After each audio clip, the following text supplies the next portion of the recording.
Olá, eu sou Karina Torres e este é o Alesp Cidadania. O assunto de hoje é o etarismo. Você sabe o que significa? Para falar sobre esse assunto, eu recebo aqui no estúdio a assistente social, mestre em gerontologia social e doutora em saúde pública, doutora Marília Berzins. Tudo bem? Tudo ótimo. Prazer. Muito obrigada por ter aceito o nosso convite. E pelo Zoom eu converso com o professor de Direitos Humanos, escritor jurídico e advogado, Frederico Afonso Isidoro. Tudo bem, doutor? Bom dia para vocês no estúdio, tudo bem. Obrigada pela participação aqui conosco.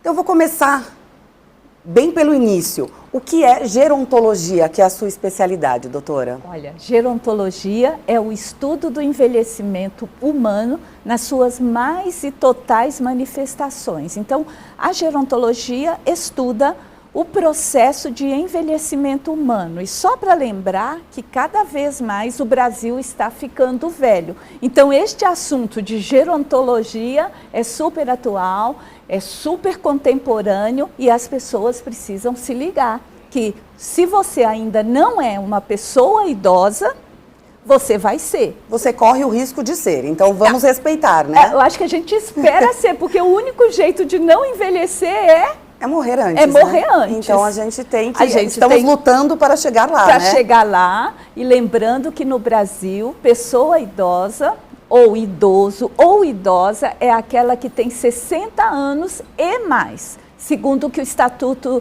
da Pessoa Idosa define no seu artigo 1º. Então, nós estamos falando com uma população de mais de 30 milhões de pessoas no Brasil. Já estamos chegando a 33, representando quase 15% da população. É muita gente e vai ser cada vez mais. Maior.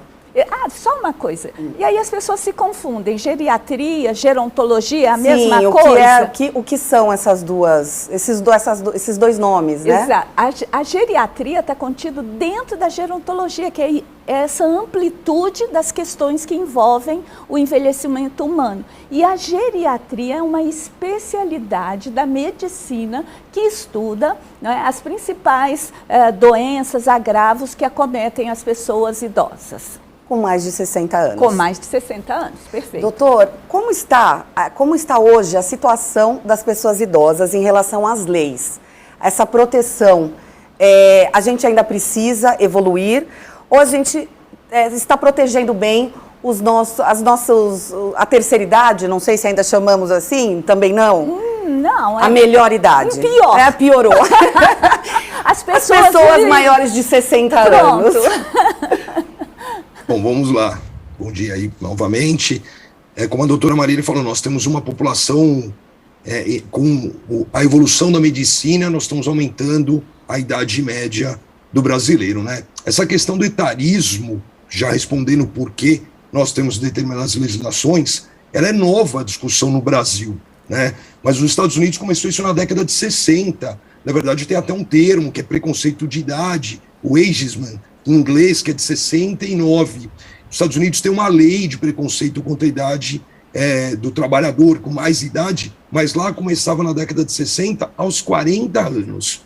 Como a doutora lembrou, o Estatuto do Idoso, ele aponta lá no artigo 1º que acima dos 60 anos é considerado idoso. Essa questão do etarismo, ela é nova no Brasil porque começou a discutir agora, né? Porque nós estamos ficando mais velhos em termos de aumento de idade média, né? A verdade, estamos olhando agora com maior carinho para todos os grupos de minorias e vulneráveis. Da mesma forma como você tem na ponta de uma linha as crianças, que do ponto do direito internacional dos direitos humanos são os menores de 18 anos. No Brasil nós temos o Estatuto da Criança e do Adolescente, que faz essa diferença entre maiores e menores de 12, né? Até 12 anos incompletos seria criança legalmente, mas no âmbito dos direitos humanos a gente encara isso como menor dos 18 anos. E na outra ponta nós temos os idosos, que na década de 60 nos Estados Unidos apontava-se para aqueles que tinham 40 anos e no Brasil 60 anos.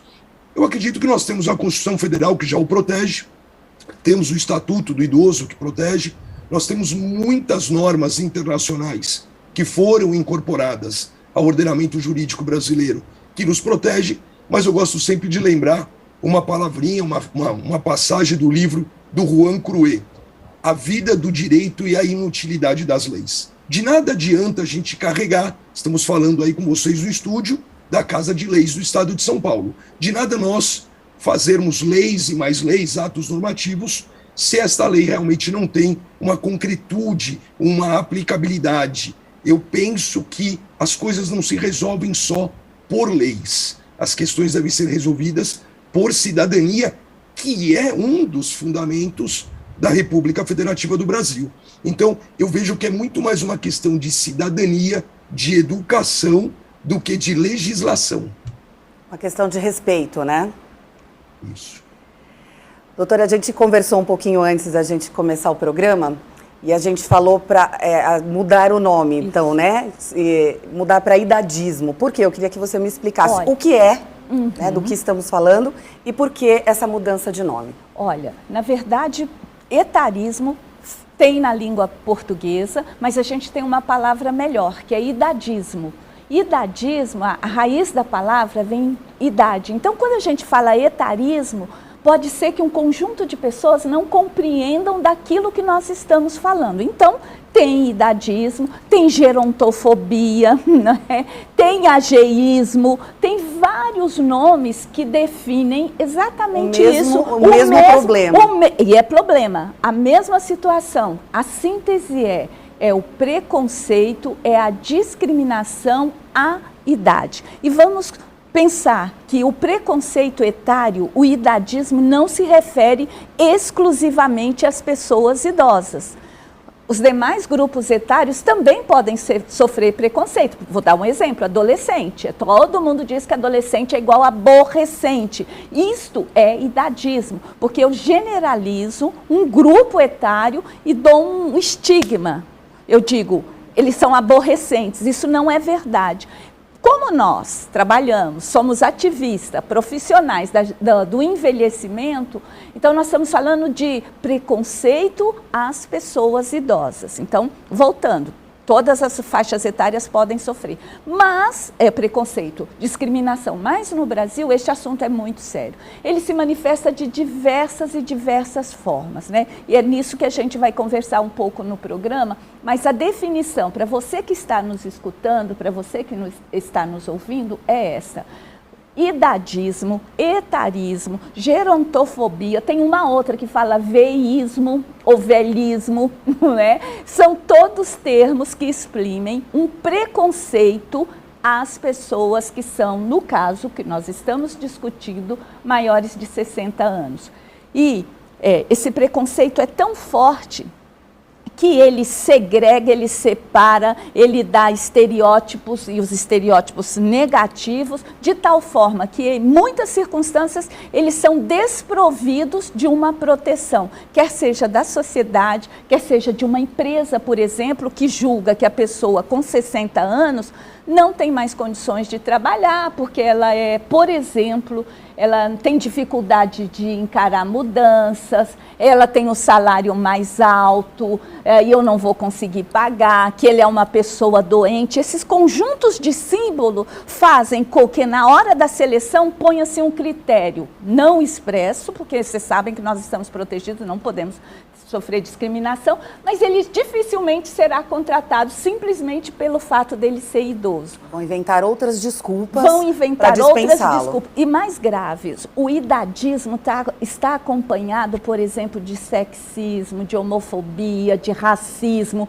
Tudo isso são construções que a sociedade elabora que vai diferenciando as pessoas e elas ficam em situação inferior às demais, simplesmente porque eu sou velho. Só um exemplo, recentemente a Cláudia Raia anunciou uma gravidez aos 55 anos. Gente, eu acompanhei um pouco este processo e eu não estou entrando na discussão de ter ou não ter filho, mas muitas pessoas, inclusive mulheres, publicaram nas mídias sociais dela, nessa idade não é hora para ser mãe, é para ser avó. ridículo uma mulher de 55 anos ter filho. Só que o ex-marido dela, que é um pouco mais velho ainda, teve um filho. Ninguém falou Mas nada. Ele pode. E aí aí já é sexismo, porque a mulher não tem direito à procriação. E a própria mulher faz isso, né? Escrever ridículo uma mulher de 55 anos, está na hora dela ser avó. Isto é idadismo. É só um exemplo para quem nos escuta,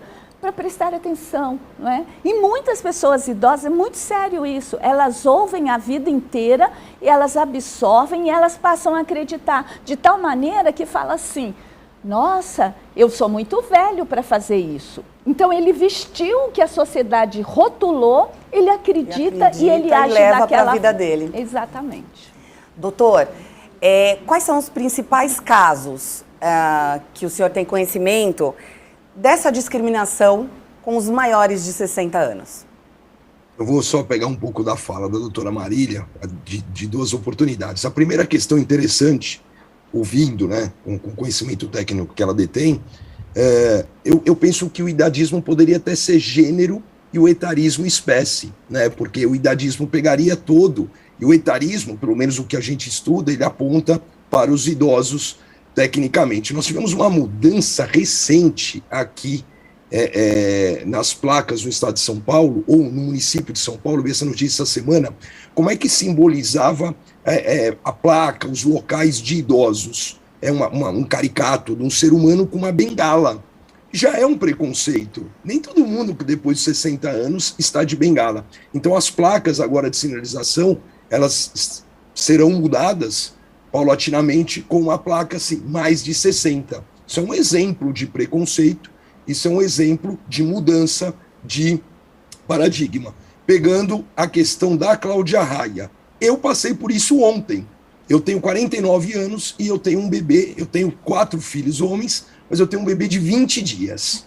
Então ontem eu passei na loja de um amigo meu, estava lá batendo papo, veio a secretária dele, sempre me chamam de professor, professor, tudo bem, o bebezinho e tal. Aí ela falou assim, Fred, ela falou, Fred, você já está na idade de ser avô, você é pai e avô, fica tendo um moleque novo.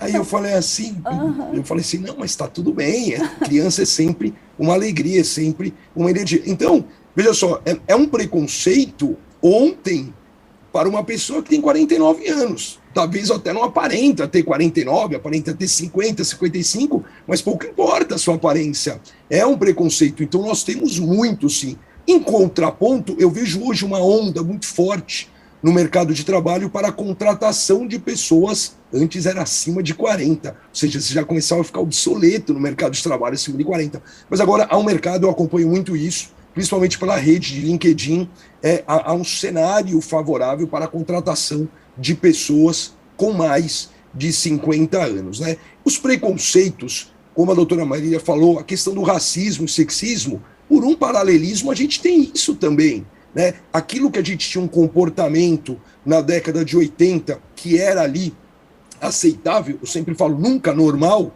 era comum, normal você segue uma norma, era aceitável, de outra forma você não discutia a questão do idadismo ou do etarismo. Eu acredito que com o passar do tempo, as discussões, as questões elas vão mudando de preconceito. Ontem eu dei 10, hoje sexta, quarta-feira eu dei 10 aulas e eu comentei isso nas turmas, justamente assim, falando assim, olha, eu sou mais velho do que a maioria de vocês, não significa que eu seja velho. Eu entrei na sala de aula com 22, 23 anos. E aí você acaba também resgatando, olha, na minha época, a pessoa que usava óculos, a gente falava que era birolho, nós estamos numa campanha de vacinação, eu tinha amigos na minha adolescência que tinham deficiência, no caso deficiência física, e nós chamávamos de aleixo, de aleijado, ninguém falava nada. Quando você começa a falar e discutir, hoje o meu filho mais velho de 20 anos, ele não fala.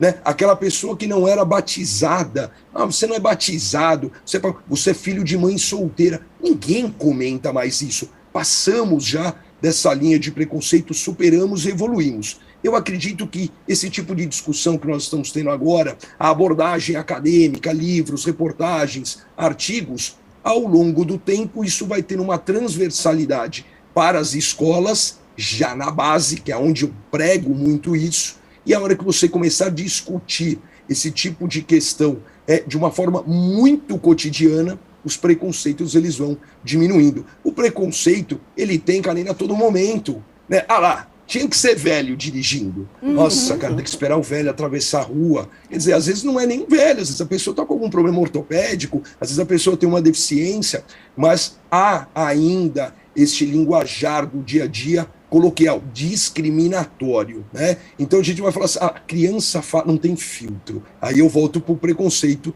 do idadismo. Ah, tinha que ser adolescente, né? Tinha uma frase no parlamento inglês, que eu não me lembro o ano, mas que um primeiro-ministro muito jovem havia assumido, algo em torno de 20 e poucos anos. E questionado sobre isso perante o parlamento, como se fosse uma sabatina, e ele falou que a idade tenra, o tempo cura. Mas não é uma doença ter uma idade tenra, não é a velhice. A melhor, eu sempre falo isso, de ter esse hábito quinquenal, né? Ou de década. Não, agora eu vou fazer 50 anos, eu vou fazer a festa. Não, você tem que fazer a festa com 48, com 49, com 51. A melhor idade é a idade que a gente vive e nós não podemos também trazer para nós e concordarmos. Eu não falei ontem, ah, você tem razão, já estou velho. Eu falei muito pelo contrário, uma criança é uma energia, uma criança me renova. Uma criança, ela tem que me dar mais responsabilidade por eu estar mais ativo durante muito tempo. Porque muitas vezes o ser humano, ele traz um preconceito, uma zona de conforto para si mesmo. Agora meus filhos já estão criados, agora meus filhos já estão na faculdade, Não, então eu não tenho como isso, eu tenho um filho agora de 20 dias, meu filho para a faculdade daqui pelo menos 18, então eu tenho que pelo menos, assim, carregar muita coisa durante 18 anos, mas eu tenho que, muitas vezes, o comportamento da própria pessoa leva à mercê de um tipo de preconceito. Doutora, esse tipo de preconceito, o que pode causar psicologicamente, na vida, no cotidiano dessa pessoa que sofre essa violência? Isso traz várias consequências, especialmente no que se refere à saúde física, à saúde mental e à questão social.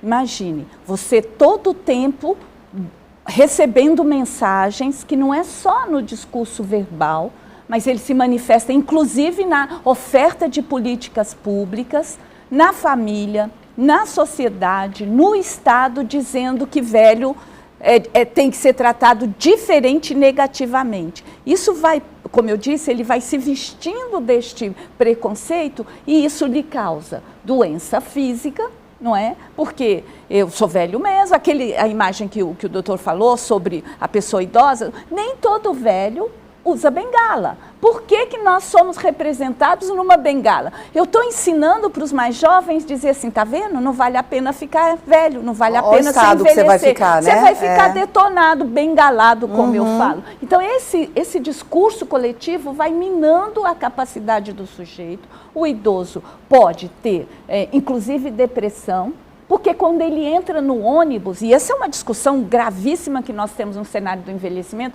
os assentos reservados prioritariamente para ele, e não é só para ele, tem outras categorias, quando usado por uma pessoa que não preenche aquilo, e às vezes o idoso sente-se constrangido em não requerer o uso daquele assento, ou quando ele requer e é maltratado pela pessoa que está usando, vai dizendo para ele, tá vendo? Um lugar de velho é no asilo. Fica em casa. O que você está fazendo aqui no ônibus às 8 horas da manhã? Quem tem que estar no ônibus é a pessoa que trabalha, ativa, que produz. Né? O jovem, Porque o capitalismo nos ensina isso, não é? Logo, aposentado é para ficar no aposento, a vida é para quem trabalha, as prioridades têm que ser assim. E ele vai, inclusive, falando assim, não vou sair mais não, vou ficar em casa. Aí ele vai se isolando, vai ficando menos ativo nessa vida e isso vai trazendo... Ele vai se transformando naquela imagem do velho que porque temos. É o que pensamos, o que sentimos e o que agimos. Inclusive, você quer falar? Não, né? Quero fazer só um adendo. Isso, por favor. Ontem eu também estava... Eu estou no interior hoje, por isso que nós estamos aqui via remota, né? Tá. Hoje eu não fui para São Paulo. E ontem de manhã lecionei ontem a manhã toda e eu peguei metrô, né? Então, ontem eu andei de metrô em São Paulo, eu sou paulistano, nascido pertinho de uma estação de metrô, então às vezes fala, tá no interior, é novidade. Não, para mim não é novidade. Então eu peguei o metrô, não estava cheio, mas também não possibilitava ali de eu sentar.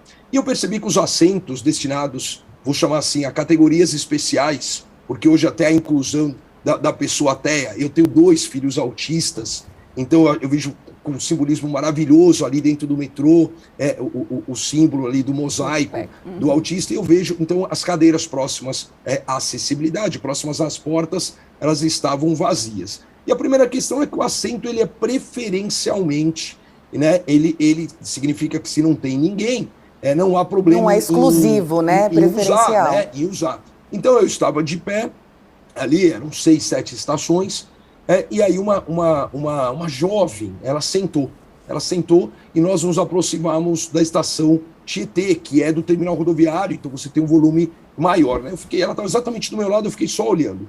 E aí, a hora que as pessoas entraram, eu vi que ela ficou procurando o que na visão dela seria uma pessoa idosa, né? E aí ela levantou e falou para uma pessoa, olha, fica à vontade. E eu percebi que a pessoa ficou extremamente constrangida, uma pessoa já grisalha. Não gostou. É difícil apontar realmente se a pessoa tinha ou não tinha mais de 60 anos, mas ela foi educada. Então, a gente tem não é esse preconceito, mas é difícil também você achar um meio termo, qual é a régua, né? Então, assim, eu deixo o assento livre, ele senta... Eu fui educada, mas acabei fazendo feio, né? Essa é uma discussão... Acabei fazendo feio. Que a gente tem. Estranho. A gente faz isso às vezes com uma grávida, né? Levanta e a pessoa só é gorda, só tá barriguda. Ela já se sente ofendida. Já se sente mal. Mas, de verdade, gente, esse comportamento da moça, que foi gentil, que reconheceu, ele não é uma prática costumeira. Não é As estatísticas e o discurso dos idosos tem sido este. Eles reclamam que no transporte coletivo eles são desrespeitados. E tem tido brigas que aí a gente parte para um outro nível, que é a violência, que desrespeita o sujeito enquanto sujeito, não é? Então, nós não precisaríamos ter assento reservado para essas categorias. Deveria ser um princípio de uma vida coletiva, e é o princípio da ONU, que eu gosto que sintetiza muito isso, uma sociedade para todas as idades. Se a gente tivesse esse princípio reinante nas nossas ações, a gente não precisaria ter essas dificuldades. Mas, voltando do exemplo, o que a ONU fala no documento que institui esse programa do idadismo, do etarismo, é assim, que a primeira coisa que nós vemos nas pessoas é a idade. Não é? E aí a gente tem uma discussão, não é? A idade cronológica, que é aquela que é medida pelos anos. Eu tenho 64 anos, gosto de dizer isso, portanto, sou uma pessoa... Ótimo, é isso mesmo. Sou uma pessoa idosa brasileira. A vida real, né? Vida real, não é a pessoa da bengalinha. Mas, então, e é isso. E aí você vai perguntar, eu já vou aproveitar o gancho, como a gente muda o idadismo? Como que a gente contribui? A gente já falou como ele se manifesta. Através, eu acho que isso é fundamental. Nós precisamos assumir a idade que temos. Quando eu nego, isso já é um reflexo do idadismo. Quantos anos você tem? Eu não falo. Não vou falar. Mulher não fala a idade. Eu estou reforçando um preconceito que pessoas idosas não têm lugar, então eu nego a minha idade. Quando a gente assumir a idade que tem, inclusive nós vamos ensinar para os mais novos que as velhices são incontáveis, são diversas, porque essa ideia de velho doente, rabugento, implicante, né? Aquele bengalado é muito forte. Se você perguntar para as pessoas assim, você quer viver muito? Quero. Mas você quer ficar velho? Não quero. Por que não querem ficar velhos? Porque esse construto social que colocou o idoso nesta condição desfavorável precisa ser mudada. E se a gente olhar para a vida social, né, nós temos muitos idosos influentes no Brasil. Vou começar pela idade do presidente do Brasil, não é? Que é uma pessoa idosa, o candidato também. Nós temos muitos atores que estão na ativa, decorando o texto com 90 anos. Nós temos uma população de idosos brilhante, mas sabe o que eu provoco? É assim, dificilmente um político se apresenta, eu sou idoso, ele fala, eu sou político, eu sou governador, eu sou presidente. Uma atriz, ela é atriz, mas ela não se apresenta como uma pessoa idosa. Quando a gente começar a mudar essa chave de se reconhecer como pessoas em processo de envelhecimento, ou idosa oficialmente, porque todos nós somos idosos, sempre um do outro. A gente é sempre o velho do outro. Mas eu chamo de velhice oficial aquela que quando eu faço 60 anos, pronto, tenho minha carteirinha. Virou a chavinha. Virei. Oficialmente... Vou fazer uma parte, é uma questão interessante. Eu passava há uns 15 dias num otorrino fazendo um tratamento e perguntei para ele. Eu falei, doutor Fernando, quando que a gente começa a ficar surdo? Ele falou assim, você está com alguma dificuldade auditiva? Eu falei, sim, cara, o meu pai tem 79 anos, ele usa aparelho. Ele falou, Frederico, a gente começa a ficar surdo com 40 anos. Não há uma renovação de certas células auditivas. Eu falei, mas tem alguma coisa? Ele falou, não, saúde, alimentação, vai ter que exercício, mas não tem, né? Não tem, você vai usar o aparelho. Ele falou, todo mundo, a vista, a gente fala, a vista vai ficando cansada. Mas são coisas inevitáveis, né? A gente tem que enxergar. É o uso, né? A gente está usando há 40 anos nossos ouvidos, nossa vista. Exatamente, é o uso. É o uso. Mas a doutora Maria falou uma questão extremamente importante. Este preconceito, esta, entre aspas, falta de etiqueta de perguntar a idade de determinada pessoa. Ai, não se pergunta uma idade. Mas por quê? Porque a própria pessoa se coloca num preconceito. Ai, eu não vou falar a idade, eu sou muito vivida. E você começa com aquela, eu vou diminuir minha idade. Eu lembro, eu adolescente, minha família é do Triângulo Mineiro, e eu lembro que quando meu pai, o mais velho de 4 irmãos, e nós chegávamos lá em Uberaba, e minha avó falava pro meu pai, não, José, você tá fazendo quantos anos? Meu pai falava, sei lá, 40, 45, aquela época. E aí ela falava assim, não, você não pode falar que você tem tudo isso porque você aponta a minha idade. E eu lembro que meu pai falava assim, mamãe, daqui a pouco eu tô passando a senhora, mamãe. Então assim, isso é arraigado na sociedade, né? Mas é tão bonito falar, poxa, eu sou um vitorioso, eu cheguei aos 49, exatamente. A doutora chegou aos 64, e você tem que falar. E o fato de você ter essa descompensação física é o uso, né? O jovem ele tem que entender isso, falar assim, olha, quanto eu mais cuidar, eu sempre falo assim, você tem que cuidar do seu corpo, porque é a única coisa que você tem aqui para te sustentar lá na frente. Né? Então eu falo, você faz academia, eu falei, eu faço academia hoje para não quebrar o fêmur amanhã no banheiro. Então você tem que ter uma questão também de preparo. O fato de você colocar uma barra dentro do seu banheiro para você apoiar é uma realidade de compensação. Da mesma forma que nós somos em ações afirmativas, por exemplo, nas questões de etnia, com cotas para acesso, você tem que fazer uma inclusão.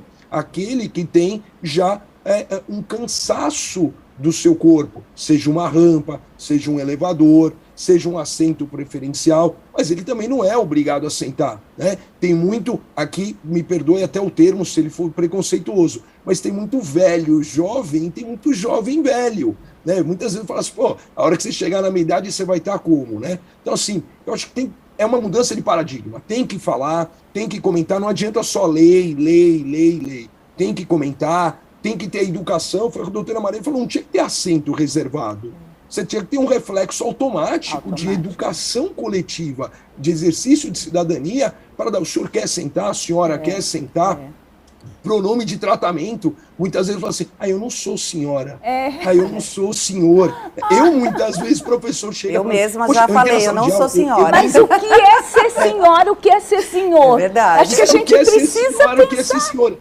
Tecnicamente é porque casou, tá com uma aliança na mão, eu sou senhora, eu sou casado. Mas é que ela não quer se parecer velho. Uma senhora. Quer se parecer. Uma senhora. Ninguém quer parecer ou ser velho. Mas é muito contraditório. Eu acho que... Você vai parar o bloco?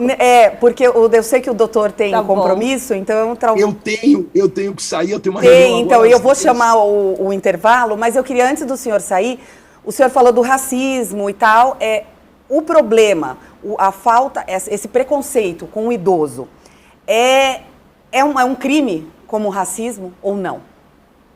Não, você tem vários crimes com agravantes quando a pessoa tem uma questão etária em condição, não tenha dúvida, né? Porque o que acontece? Determinados tipos penais, se a pessoa tem a sua redução de defesa diminuída, é um agravante. Você tem o Estatuto de Idoso, que vem fazer um complemento, assim como do outro lado você tem o Estatuto da Criança e do Adolescente, que faz a proteção. Não tenha dúvida, nós temos muita violência contra as pessoas idosas, uma questão que seria interessante, talvez vocês continuarem abordando, a quantidade de suicídio de idoso, justamente por causa da depressão, a quantidade de agressão que o idoso suporta do próprio filho, do próprio genro, é enorme. Eu lembro, claro, jamais citando nomes, eu lembro de um caso que eu fui procurado, se eu poderia ajudar, eu pedi para uma equipe policial no interior, uma cidade pequenininha, e lá ele era dentista,